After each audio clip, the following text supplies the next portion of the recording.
Simulan mong abutin ang iyong pangarap na magbibigay dangal sa iyong bukas.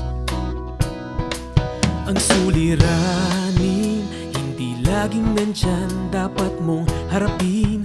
Kami iyong kasama sa bawat takin, magkaakbay nating lulutasin. Dito sa Fernandino Teens TV, ang boses mo ay mahalaga. Dito sa Fernandino Teens TV, ikaw lagi ang bida.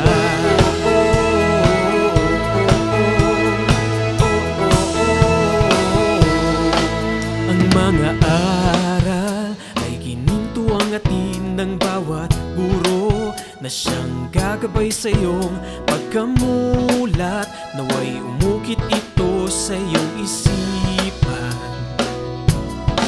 maging mapanuri, sundin ng wasto at nararapat. Kagandahang asal ang ipakita, ipadama ang pusong may malasakit. Dito sa Fernandino Teens TV, ang boses mo ay mahalaga. Dito sa Fernandino Teens TV, ikaw lagi ang bida. Sakali mang tayo'y subukin ng unos, ating haharapin ng walang takot.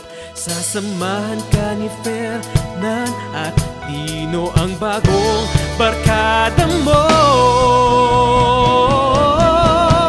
Dito sa Fernandino Teens TV, boses mo ay mahalaga. Dito sa Fernandino Teens TV, edukasyon mo'y sigurado na. Dito sa Fernandino Teens TV, boses mo ay mahalaga. Dito sa Fernandino Teens TV, edukasyon mo'y sigurado na.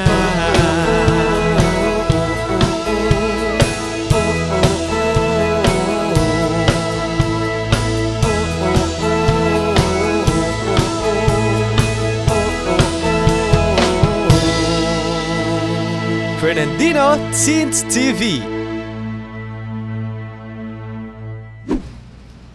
Dino, napanood niyo ba yung balita kagabi? Anong balita? Tungkol saan? Yung balita tungkol sa bagong silong na sanggol na iniwan na lamang sa basurahan. Yun na nga, Dino. Nakakaawa at nakakapanlumo, no? Bakit kaya may mga taong hindi pinapahalaga ng buhay na pinagkaloob sa atin ng Diyos? At bakit kaya nakakayanan ng ibang taong gawin ang mga bagay na to? Para masagot ang inyong mga katanungan, panoorin muna natin ang ating gurong tagapagtaloy ngayong araw upang talakayin ang aralin tungkol sa paninindigan ng tao sa pagmamahal sa buhay bilang kaloob ng Diyos. Tara, halina't panoorin na natin siya!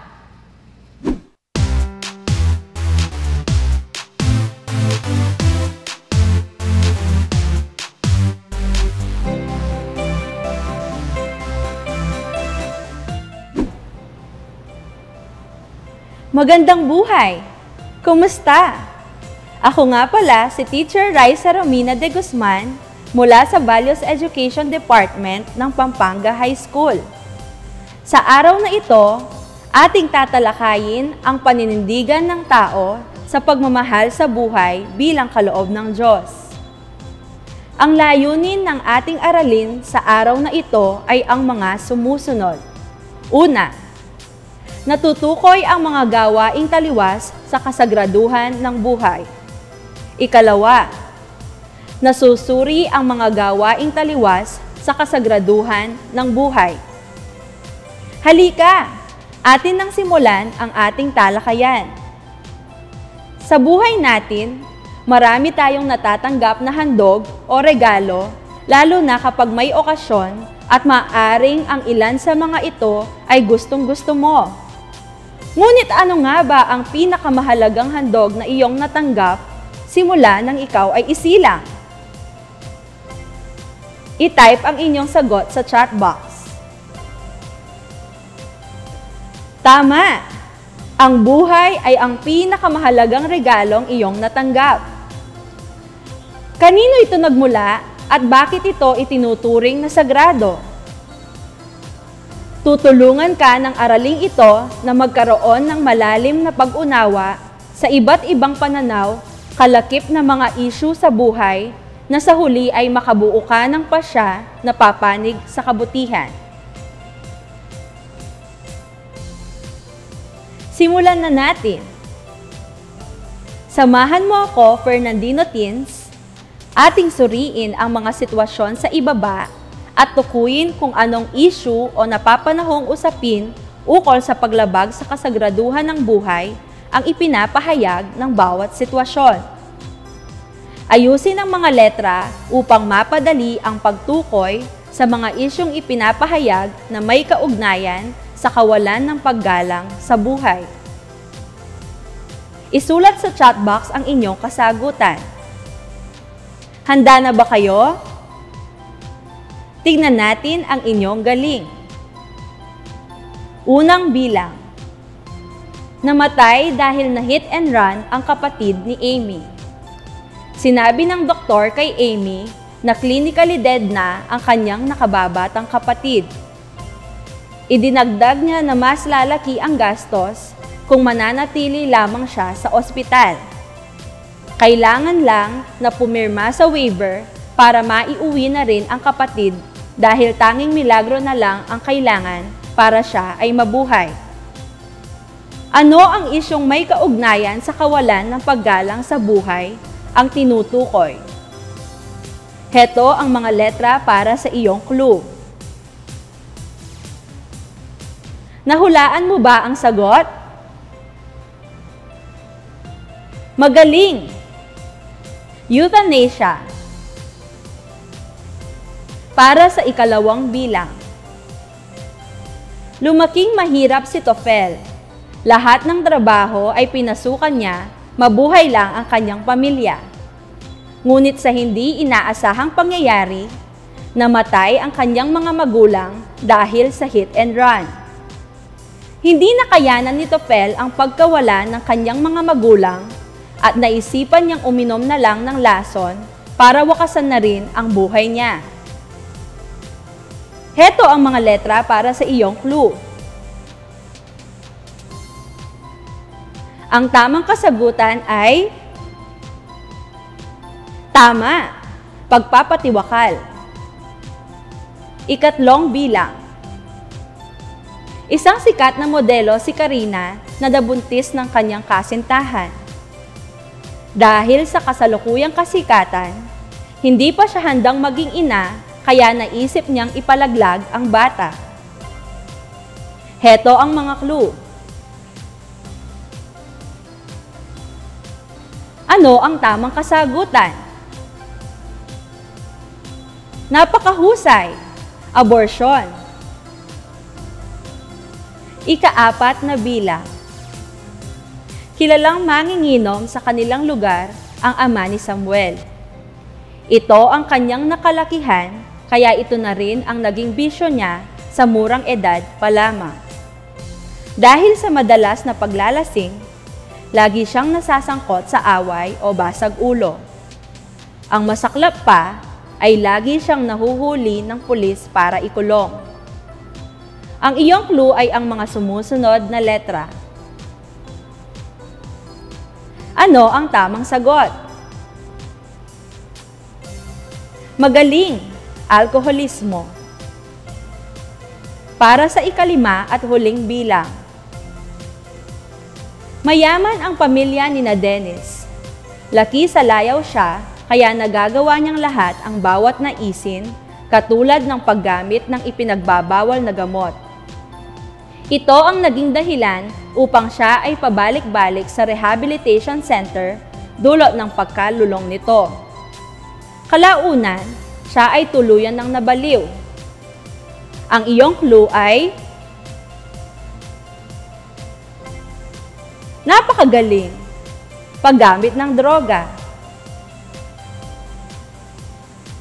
Bigyan nga natin ng malakas na virtual clap ang inyong mga sarili sa pagsagot ng tama. Sa ating naging activity, ang mga isyong may kaugnayan sa kawalan ng paggalang sa buhay o lumalabag sa kasagraduhan ng buhay ay ang mga sumusunod: abortion, alkoholismo, pagpapatiwakal, paggamit ng droga, at euthanasia o mercy killing. Madalas nating nakikita o naririnig ang mga issue na yan sa ating paligid at social media. Marahil nagugulat ka kung bakit nangyayari ito sa ating lipunan. Alin sa mga isyong ito ang madalas mong nakikita o naririnig sa social media? Ano ang kadalasan na reaksyon mo? Bakit? Sa iyong sariling opinyon, bakit kawalan ng paggalang sa buhay ang mga gawaing ito? Maari ko bang malaman ang iyong opinyon? Pakisulat nga sa chat box. Maraming salamat sa pagbabahagi ng iyong opinyon. Bakit kailangan pahalagahan ang buhay? Paano natin mapapangalagaan ang kasagraduhan ng buhay na ibinigay sa atin ng Diyos? Ating pag-usapan ang iyong mga kasagutan sa pagbabalik ng Fernandino Teens TV. Huwag maglilipat ng channel! Ang Schools Division Office City of San Fernando, Pampanga ay kaisa ng Department of Education sa pagsasagawa ng mga proyekto at programa na tumutugon sa mga pangangailangan ng mga mag-aaral. Inilunsad ang Division Call Center for Tutors and Guidance Counselors upang magbigay ng educational at psychological assistance sa mga mag-aaral, magulang at stakeholders ng division. Kaya, kung may nais kayong itanong tungkol sa pag-aaral, maaaring magpadala ng mensahe sa Division Call Center for Tutors and Guidance Counselors Facebook page o tumawag sa mga numero na makikita sa ibaba ng inyong screen tuwing Lunes hanggang Biyernes sa ganap na alas 8 ng umaga hanggang alas 6 ng gabi. Maaari rin kayong sumangguni sa ating guidance counselors na nagbibigay ng guidance and counseling services. Lahat ng inyong ibabahagi ay mananatiling confidential.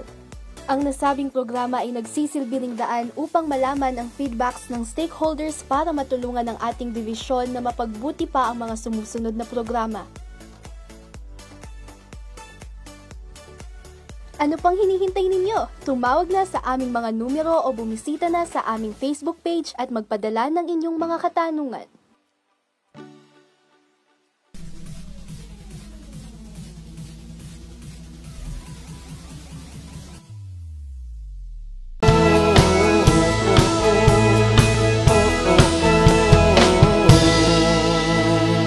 Fernandino Teens TV.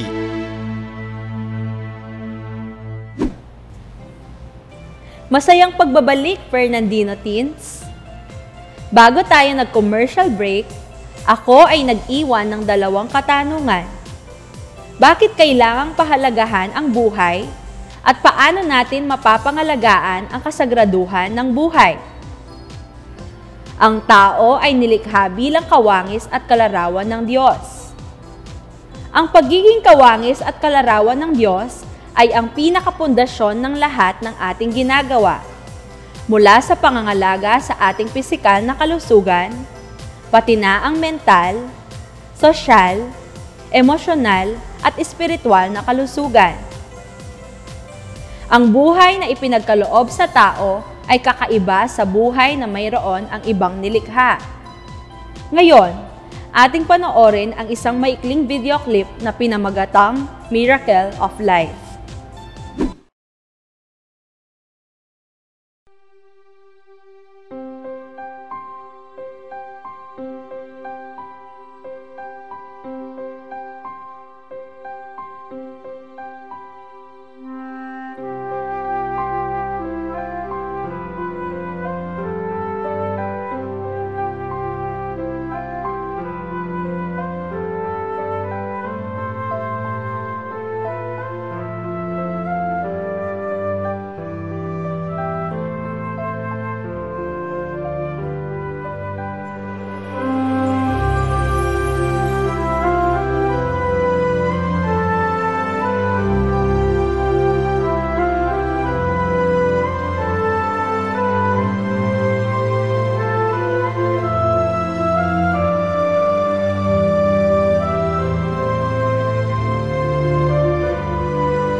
Matapos mapanood ang maikling video, sa inyong palagay, bakit naiiba ang buhay ng tao?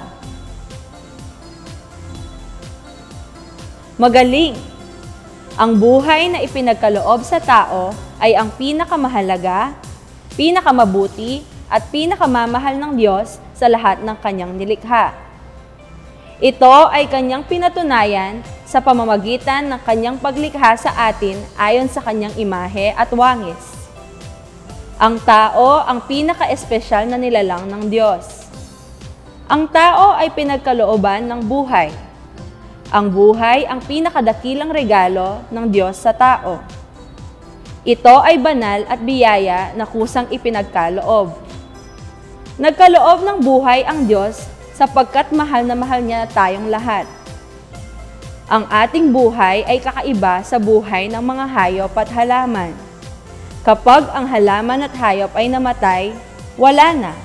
Subalit kapag ang tao ang namatay, ang kanyang katawan o material na kalikasan lamang ang nawawala at babalik sa lupa, pero ang kaluluwa o espiritual na kalikasan ay mananatili. Ang ating buhay ay di talagang atin. Ito ay hiram lamang sa Diyos at ito ay babawiin niya sa atin sa itinakdang panahon. Wala ni isa man sa atin ang nakakaalam. Kaya wala tayong karapatan na sirain, abusuhin, o wakasan ito sa panahon na gusto natin. Ang buhay na ipinagkaloob ay sagrado, sa makatuwid, ang tao ay may pananagutang kilalanin, igalang, itaguyod, pagbutihin at ipagtanggol ang buhay. Ngayon, nais ko kayong anyayahan upang panoorin ang isang music video na isang awitin na pinamagatang Pag-aalay ng Puso.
Ano-ano kaya ang maaaring makasira, makapagpapahamak at makalalabag sa kasagraduhan ng ating buhay? Isulat ang inyong mga kasagutan sa isang papel.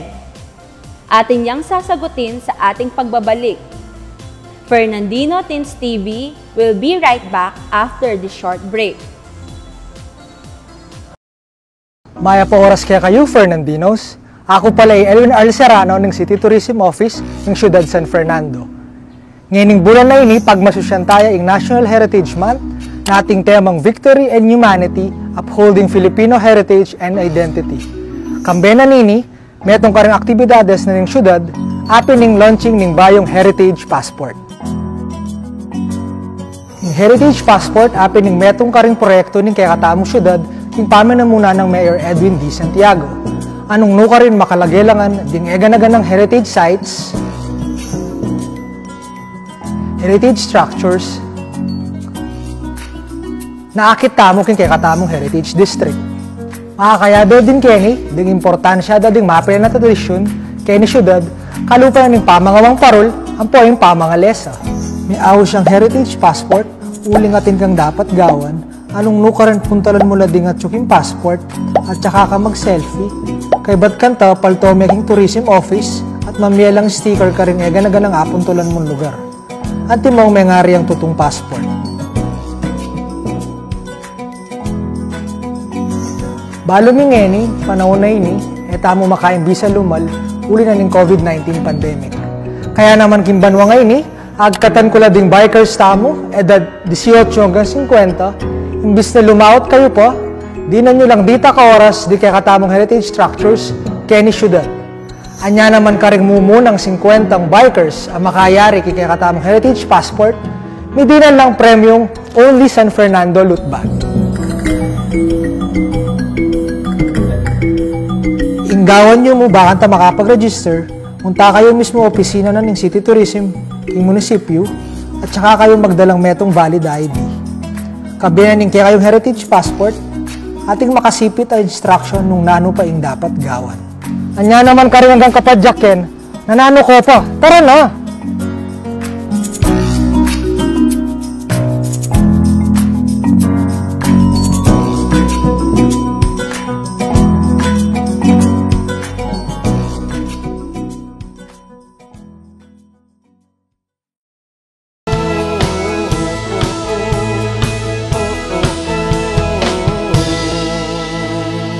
Fernandino Teens TV.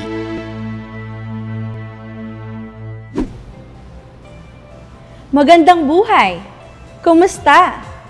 Ako nga pala si Teacher Raisa Romina de Guzman mula sa Values Education Department ng Pampanga High School.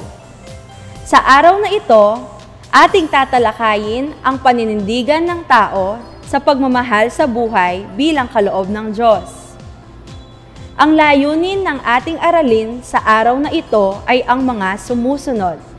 Una, natutukoy ang mga gawaing taliwas sa kasagraduhan ng buhay. Ikalawa, nasusuri ang mga gawaing taliwas sa kasagraduhan ng buhay. Halika, atin nang simulan ang ating talakayan. Sa buhay natin, marami tayong natatanggap na handog o regalo, lalo na kapag may okasyon at maaring ang ilan sa mga ito ay gustong-gusto mo. Ngunit ano nga ba ang pinakamahalagang handog na iyong natanggap simula nang ikaw ay isilang? I-type ang inyong sagot sa chat box. Tama! Ang kusa o miscarriage ay ang pagkawala ng isang sanggol bago ang ika-20 linggo ng pagbubuntis. Ito ay tumutukoy sa natural na mga pangyayari at hindi ginamitan ng medikal o artipisyal na pamamaraan. At ang ikalawang uri ay sapilitan o induced. Ito ay ang pagwawakas ng pagbubuntis at pagpapaalis ng isang sanggol sa pamamagitan ng pag-opera o pagpapainom ng mga gamot. Ang ikalawang gawaing taliwas o lumalabag sa kasagraduhan ng buhay ay ang euthanasia o mercy killing. Ang euthanasia o mercy killing ay isang gawain kung saan napadadali ang kamatayan ng isang taong may matindi at wala ng lunas na karamdaman. Ito ay tumutukoy sa paggamit ng mga modernong medisina at kagamitan upang tapusin ang paghihirap ng isang may sakit. Ayon kay Papa Francisco ng Roma, ang buhay ng tao ay napakahalaga kahit na ang mga pinakamahihina at madaling matukso, mga may sakit, matatanda, mga hindi pa isinisilang at mahihirap ay mga obra ng Diyos na ginawa sa sarili niyang imahe. Laan upang mabuhay magpakailanman at karapat-dapat ng mataas na paggalang at respeto. Ang pahayag ni Papa Francisco ay tumutukoy sa dignidad ng tao na nagmula sa Diyos. Ito ay likas sa tao. Ito ay umiiral sa pangkalahatan sa makatuwid taglay ng lahat ng tao. Dahil sa dignidad, magiging karapat-dapat ang tao sa pagpapahalaga at paggalang mula sa kanyang kapwa. Lahat ng tao, anuman ang kanilang gulang, anyo, antas ng kalinangan at kakayahan ay may dignidad. Ang ikatlong gawaing taliwas o paglabag sa kasagraduhan ng buhay ay pagpapatiwakal. Ito ay ang sadyang pagkitil ng isang tao sa sariling buhay at naaayon sa sariling kagustuhan. Ngunit bakit nga ba may mga taong nagpapatiwakal? Ang kawalan ng pag-asa o despair ay isa sa mga karaniwang dahilan kung bakit may ilang taong pinipiling kitilin ang sarili nilang buhay. Ito ay tumutukoy sa pagkawala ng tiwala sa sarili at kapwa, gayon din ang pagkawala ng paniniwala na may mas magandang bukas pang darating. Marami sa mga nakararanas nito ay itinuturing ang kanilang sarili na wala ng halaga. Ang ikaapat na gawaing taliwas o paglabag sa kasagraduhan ng buhay ay ang paggamit ng ipinagbabawal na gamot. Ayon kay Ramon Agapay, isang manunulat, ang paggamit ng ipinagbabawal na gamot ay isa sa mga isyong moral na kinakaharap ng ating lipunan ngayon. Ito ay isang estadong psikiko, psychic o pisikal na pagdepende sa isang mapanganib na gamot na nangyayari matapos gumamit nito ng paulit-ulit at sa tuloy-tuloy na pagkakataon. Ang ikalimang gawaing taliwas sa kasagraduhan ng buhay ay alkoholismo. Ito ay ang labis na pagkonsumo ng alak ay may masamang epekto sa tao. Ito ay unti-unting nagpapahina sa kanyang enerhiya, nagpapabagal ng pag-iisip, at sumisira sa kanyang kapasidad na maging malikhain. Ang pag-inom ng alak ay hindi masama kung paiiralin lamang ang pagtitimpi at disiplina. Bukod sa epekto nito sa ating pag-iisip at pag-uugali, apektado rin ang ating kalusugan. Maraming sakit sa katawan ang kaugnay ng labis na pagkonsumo nito tulad ng cancer, sakit sa atay at kidney. Sa nakaraan nating aralin, ating nabanggit na ang tao ay dapat maging mapanagutan sa kanyang kalayaan. Kung ating susuriin ang pahayag na ito, mapatutunayan natin na bagamat may kalayaan tayong mabuhay at pumili ng landas na ating tatahakin habang tayo ay nabubuhay, hindi bahagi nito ang pagsira o pagkitil sa sariling buhay o ng ibang tao kung sakaling napagod tayo at nawalan ng pag-asa. Tungkulin natin bilang tao na pangalagaan, ingatan, at palaguin ang sariling buhay at ng ating kapwa. Sa kabila ng katotohanan ito, nakalulungkot isipin na may ilang gawain ang tao na taliwas at tuwirang nagpapakita ng pagwawalang halaga sa kasagraduhan ng buhay gaya ng aborsyon, paggamit ng ipinagbabawal na gamot, alkoholismo, pagpapatiwakal, euthanasia at iba pang gawain na nagpapakita ng kawalan ng paggalang sa buhay. Ating pakatandaan na obligasyon ng bawat tao ang igalang ang sariling buhay at ang buhay ng kanyang kapwa. Paano nga ba natin mapapanatili ang kasagraduhan ng buhay ng tao? Upang malaman natin ang mga kasagutan, nais kong suriin mong mabuti ang mga larawan. Tukuyin ang mga dapat gawin upang mapanatili ang kasagraduhan ng buhay. Isulat ang iyong sagot sa chat box. Unang larawan.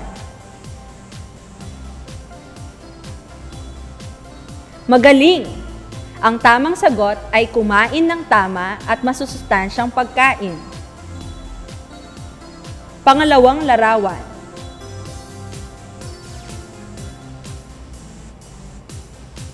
Tama ba ang iyong sagot? Ang tumpak na kasagutan ay panatilihing malinis ang kabuuan bilang tao. Pangatlong larawan.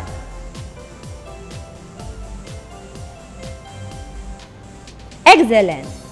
Ang ikatlong larawan ay nagpapakita ng pag-iwas sa bisyo gaya ng paninigarilyo at pag-inom ng alak. Pang-apat na larawan. Very good! Ang kasagutan ay pagsasaliksik ng mga kagamitan o teknolohiya, gamot o medisina upang mabigyang lunas ang sakit ng tao at mapahaba ang kanyang buhay. Panglimang larawan.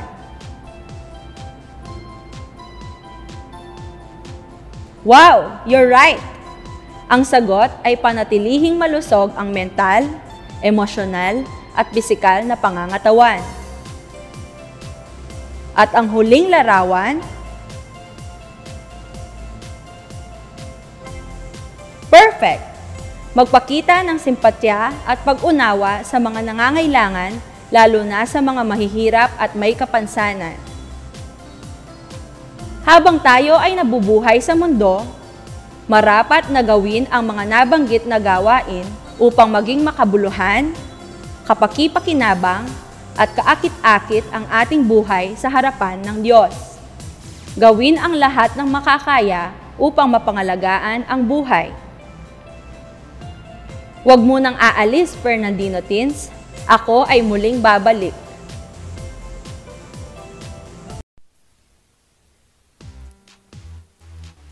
Hindi lamang sa larangan ng pangkabuhayan apektado ang maraming pamilyang Pilipino, kundi maging sa larangan ng pagkatuto ng bawat batang Pilipino. Inilunsad ng siyudad ng San Fernando ang programang Nurturing Environment and System for Thriving or NEST, isang education community pantry na naglalayon para sa isang malawakang pagtulong, pagtantabay at paggabay na ang focus ay ang makapagbigay ng tulong at suporta sa ating mga mag-aaral sa pamamagitan ng pagbibigay ng educational needs gaya na lamang ng school supplies, tutorial sessions, study tips, at iba pang mga pamamaraan na mas lalong makatutulong sa pag-angat ng ating edukasyon.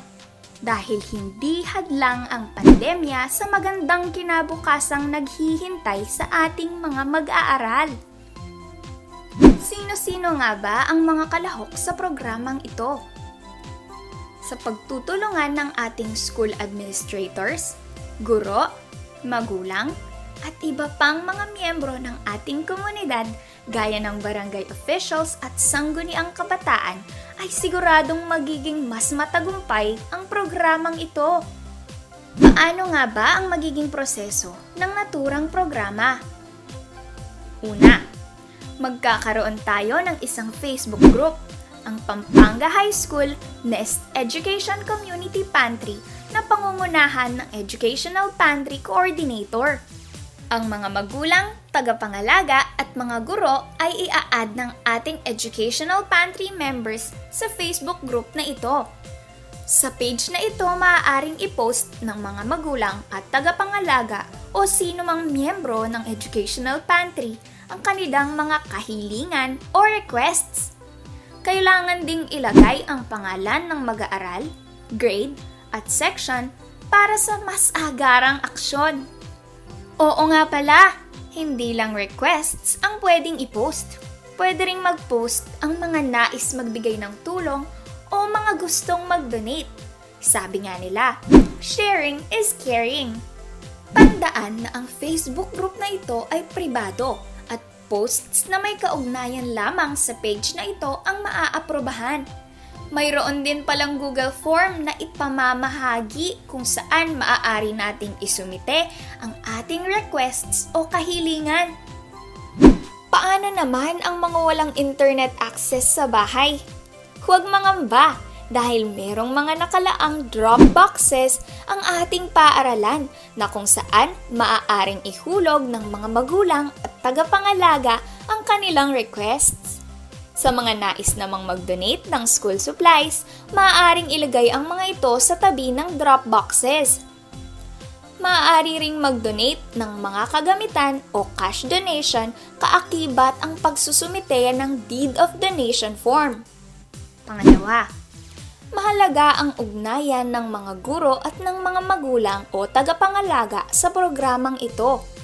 Gamit ang video calls o chats ay ipahahayag ng mga guro ang adhikain ng programang ito sa mga magulang o tagapangalaga. Maaari ring gawin ang orientation na ito ng face-to-face, kasabay ng schedule ng kuhanan ng mga module. Gaya ng nabanggit, hindi lamang mga bagay ang maaaring i-donate. Pwede ring mag-conduct ng tutorial session, study tips, at iba pang mga kagamitan sa pagkatuto gaya ng mga aklat o kaya ay gadgets. Ikatlo, ang requested needs ng ating mga magulang o tagapangalaga ay ililista ng ating NEST focal person. Ang mga coordinator naman ang mag-aayos ng mga ito. Ang advisors ng ating mga mag-aaral, guidance counselor, at iba pang mga guro ay ipaaalam sa ating mga magulang at tagapangalaga ang petsa at oras ng pamimigay ng requested needs na gaganapin sa paaralan. Sabi nga nila, it takes a village to raise a child. Kaya naman aktibo at iba yung pakikilahok ang inaasahan sa pagsasanib puwersa ng paaralan at barangay na siyang tutukoy sa pangangailangan ng bawat Fernandinong mag-aaral at kikilos upang matugunan ito sa tulong at suporta rin ng mga miyembro ng komunidad. Isang malawakang komunidad para sa isang produktibong educational community pantry ay tiyak na lilikha ng iba yung pagkilos upang maging mas magaan at madali ang pagkatuto ng bawat kabataang Fernandino. Kaya naman tandaan, magbigay ayon sa kakayahan, kumuha ayon sa pangangailangan.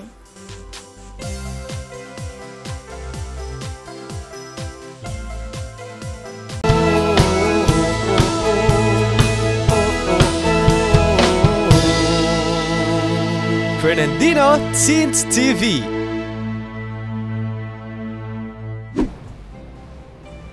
Salamat sa pananatili, Fernandino Teens. Bago natin tayahin ang inyong pag-unawa, ating balikan ang mga issue o gawaing sumisira at lumalabag sa kasagraduhan ng buhay. Una, abortion. Ito ay ang pag-alis ng isang fetus o sanggol sa sinapupunan ng ina. Ano ang dalawang uri ng abortion? Mahusay, kusa o miscarriage at sapilitan o induced. Ang ikalawang issue o gawaing sumisira at lumalabag sa kasagraduhan ng buhay ay euthanasia o mercy killing. Ang euthanasia o mercy killing ay isang gawain kung saan napadadali ang kamatayan ng isang taong may matindi at wala ng lunas na karamdaman. Ang ikatlong issue o gawaing sumisira at lumalabag sa kasagraduhan ng buhay ay pagpapatiwakal. Ito ay ang sadyang pagkitil ng isang tao sa sariling buhay at naaayon sa sariling kagustuhan. Ang ika-4 na issue o gawaing sumisira at lumalabag sa kasagraduhan ng buhay ay paggamit ng ipinagbabawal na gamot. Ayon kay Ramon Agapay, isang manunulat, ang paggamit ng ipinagbabawal na gamot ay isa sa mga isyong moral na kinakaharap ng ating lipunan ngayon. Ito ay isang estadong psikiko, psychic, o physical na pagdepende sa isang mapanganib na gamot na nangyayari matapos gumamit nito ng paulit-ulit at sa tuloy-tuloy na pagkakataon. Ang ika-5 gawaing taliwas o lumalabag sa kasagraduhan ng buhay ay alkoholismo. Ito ay ang labis na pagkonsumo ng alak na may masamang epekto sa tao.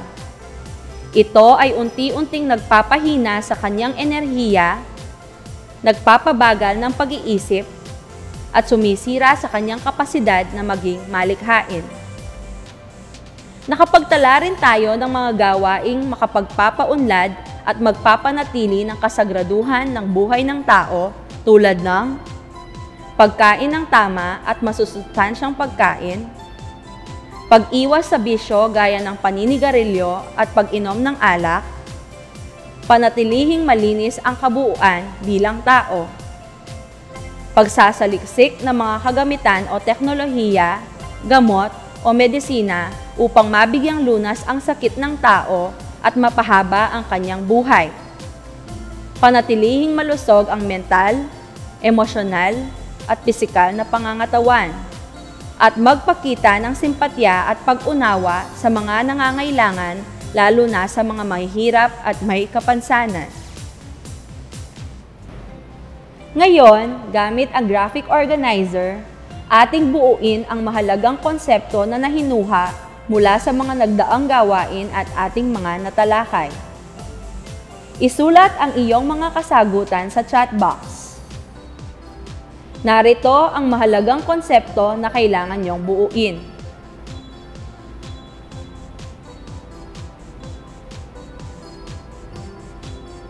Mula sa mga salita na nasa loob ng kahon, buuin ang batayang konsepto.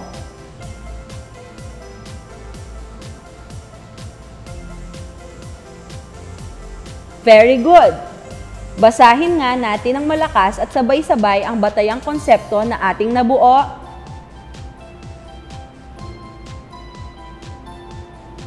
Naging malinaw ba ang lahat?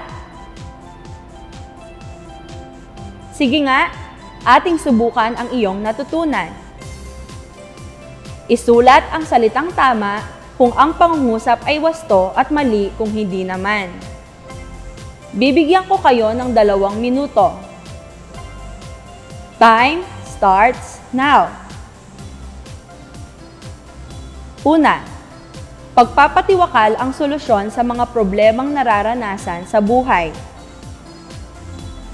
Ikalawa, ang abortion ay isang magandang alternatibo upang hindi magkaroon ng anak at maipagpatuloy ang pag-aaral. Ikatlo, ang buhay ay sadyang mahalaga anuman ang pinagdaraanan ng tao sa kasalukuyang buhay.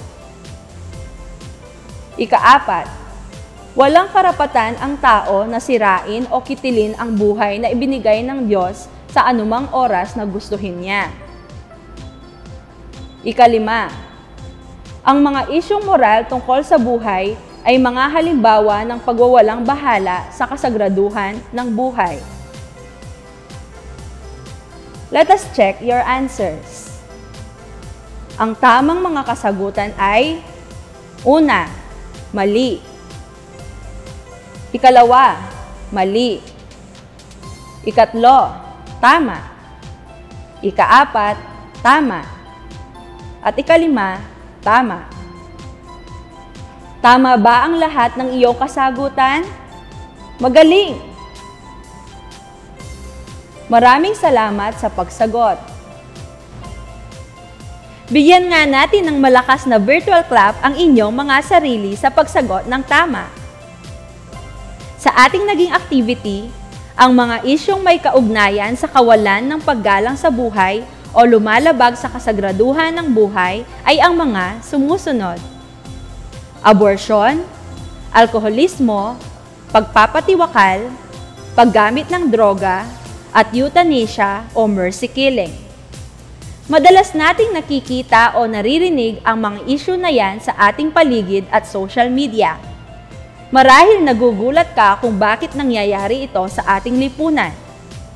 Alin sa mga isyong ito ang madalas mong nakikita o naririnig sa social media? Ano ang kadalasan na reaksyon mo? Bakit? Sa iyong sariling opinyon, bakit kawalan ng paggalang sa buhay ang mga gawaing ito? Maari ko bang malaman ang iyong opinyon? Pakisulat nga sa chat box. Bilang pangwakas, nais kong anyayahan kayong pakinggan ang mensahe ng Kapampangan song na pinamagatang Dalit King Lugod. Hingkabyas na nananong kabaldugan, belwang matas, salita ni Angeles, nunging lugod king biyeng tao, yang ala, tukir yang matni, kampana yang maingin. Ingkabyas na nananong kabaldukan, belwang matas, salita ni Angeles, nunging lugod king biyeng tao, yang ala, tukir yang matni, kampana yang maingin. Ang awiting ito ay isang paalala na pahalagahan natin ang buhay na pinagkaloob ng Diyos sa atin. Manindigan sa kasagraduhan ng buhay, kaya magandang buhay, mabuting tao. Kaya sabayan niyo ko, Fernandino Teens, sa pag-awit muli ng awitin.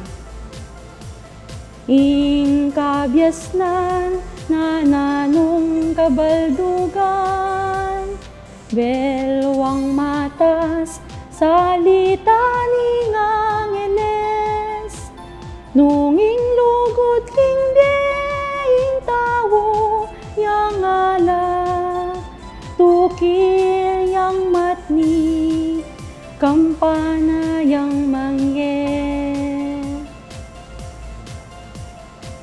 Narito ang mga sangguniang ginamit sa araling ito.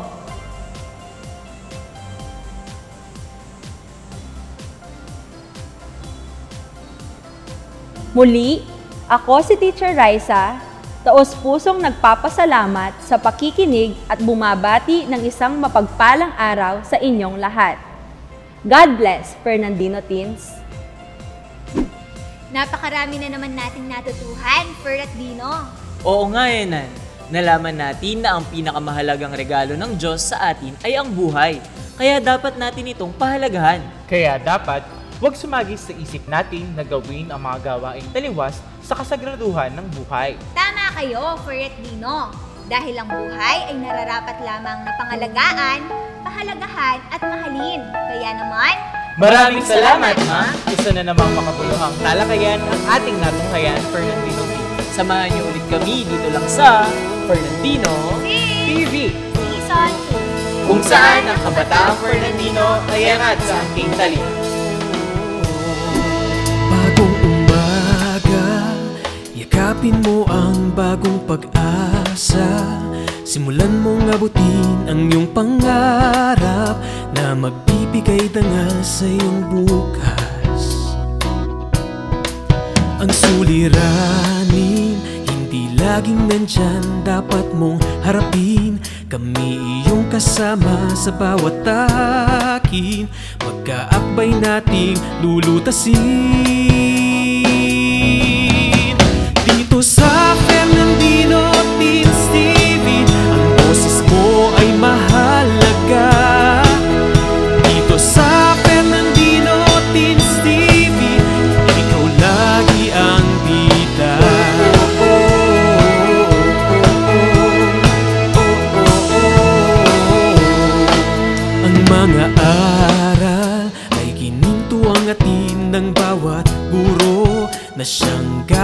sa iyong pagkamulat, naway umukit ito sa iyong isipan. Maging mapanuri, sundin ng wasto at nararapat, kagandahang asal ang ipakita.